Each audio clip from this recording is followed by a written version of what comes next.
Assalamualaikum warahmatullahi wabarakatuh. Saya Muhammad Ridwan dengan NPM 21131919008. Saya Nerisa Arfiana Ridwan dengan NPM 21131919005. Di sini kami akan menjelaskan tentang metode multi-attribute utility theory atau dapat disingkat dengan MAUT. Multi-attribute utility theory ini adalah metode perbandingan kuantitatif yang biasanya menggabungkan pengukuran berbagai risiko dan biaya manfaat. Ada beberapa alternatif untuk setiap kriteria yang dapat memberikan sebuah solusi.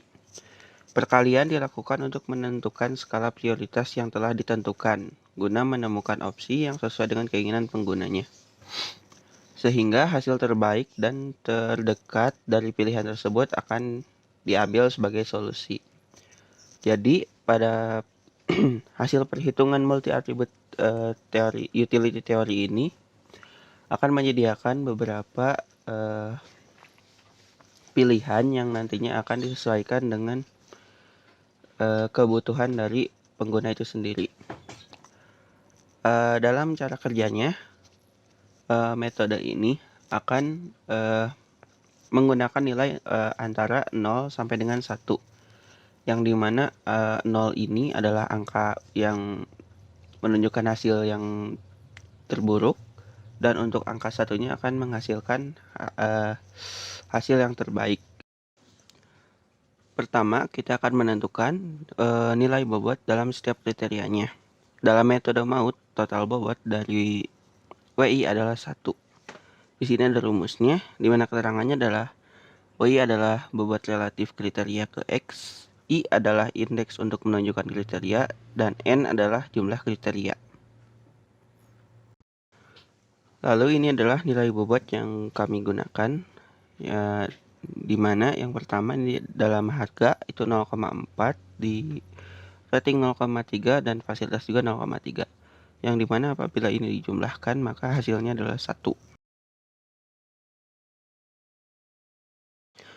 Namun apabila nilai-nilai bobot tersebut belum berbentuk 0, maka caranya adalah menjumlahkan nilai-nilai bobot tersebut, semisalkan seperti ini. Ini dijumlahkan terlebih dahulu. Lalu setelah mendapatkan jumlahnya adalah kita bagikan antara nilai yang ingin kita rubah dengan jumlah bobot yang telah kita hitung tadi. Maka akan terdapat nilai seperti ini. Dan lakukan proses pada nilai-nilai selanjutnya. Lalu setelah itu kita akan jumlahkan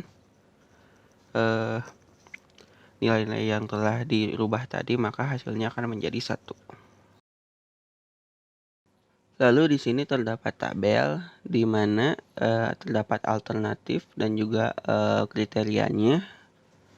Di dalamnya terdapat nilai antara 1 sampai dengan 5, yang dimana 1 ini adalah nilai terkecil, dalam artian hasilnya terburuk. Lalu 5 adalah hasil yang terbaik. Untuk melakukan perhitungan selanjutnya, kita akan menentukan nilai A- dan juga A+, yang dimana A- ini adalah nilai terkecil dari sebuah kategori dan A+ adalah nilai terbesarnya.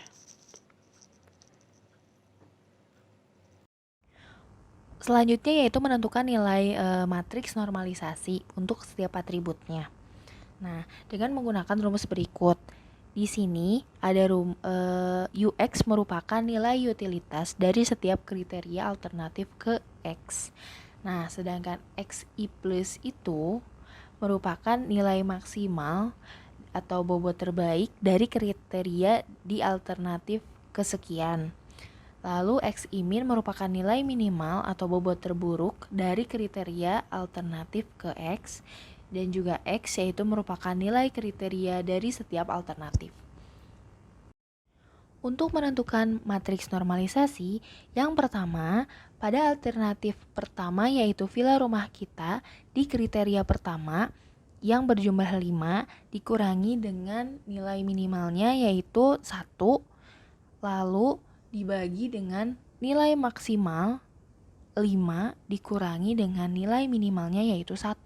Maka di sini kita dapat menghitung bahwa 5 dikurangi 1, 4, dibagi 5 dikurangi 1, 4. Maka hasil yang keluarnya yaitu pada matriks normalisasi di alternatif ke-1, kriteria ke-1 ini adalah 1. Begitupun dengan selanjutnya. Kita coba hitung untuk di kriteria kedua pada alternatif kedua yaitu Villa Cempaka 6 Dago. Nah, di sini jika kita praktekkan, maka kita mengambil dari yang sebelumnya yaitu kriteria kedua dari alternatif kedua 4 dikurangi dengan nilai minimalnya yaitu 3, lalu dibagi dengan nilai maksimal dikurangi nilai minimalnya. Nah, 5 dikurangi 3. Jadi kalau ditotalkan yaitu 4 dikurangi 3, 1, dibagi 5 dikurangi 2. 5 dikurangi 3 menjadi 2. Jadi 1/2 atau hasilnya menjadi 0,5. Langkah terakhir yaitu menentukan nilai preferensi untuk masing-masing alternatifnya. Di mana rumus ini fx-nya sebagai evaluasi total alternatif ke X, WI merupakan bobot relatif kriteria ke I, VIX merupakan hasil evaluasi atribut kriteria ke I untuk alternatif ke X, I untuk indeks menunjukkan kriteria, dan N merupakan jumlah kriteria. Untuk menentukan nilai preferensi, kita bisa mengalihkan nilai bobot dengan nilai matriks normalisasi. Seperti pada contohnya di alternatif pertama, villa rumah kita. 0,4 pada nilai bobot yang di harga C1 ini dikalikan dengan 1. Lalu ditambah dengan 0,3 dikali 1 di C2 ini. Lalu yang terakhir 0,3 dikali dengan 0, lalu hasilnya adalah 0,7. Untuk contoh selanjutnya pada villa kedua yaitu sama dengan cara yang tadi, namun dikalikan di matriks normalisasi di alternatif kedua. Maka nilai bobotnya 0,4 dikali 0 ditambah 0,3 dikali 5 ditambah 0,3 dikali 0. Maka hasil yang didapatkan yaitu 0,15. Nah, setelah mendapatkan nilai-nilai preferensi, kita akan melakukan perankingan. Nah, setelah dilakukan perankingan itu jatuh kepada yang nilai preferensinya paling tinggi. Maka dapat kami simpulkan bahwa jika dihitung menggunakan metode MAUT dengan 5 alternatif dan 3 bobot yang telah kami tentukan, villa terbaik untuk family gathering berjumlahkan 10 orang di daerah Dago, Bandung yaitu Villa Rumah Kita. Sekian penjelasan kami mengenai multi atribut utility theory. Mohon maaf apabila masih banyak kesalahan dan kekurangan. Terima kasih atas perhatiannya. Wassalamualaikum warahmatullahi wabarakatuh.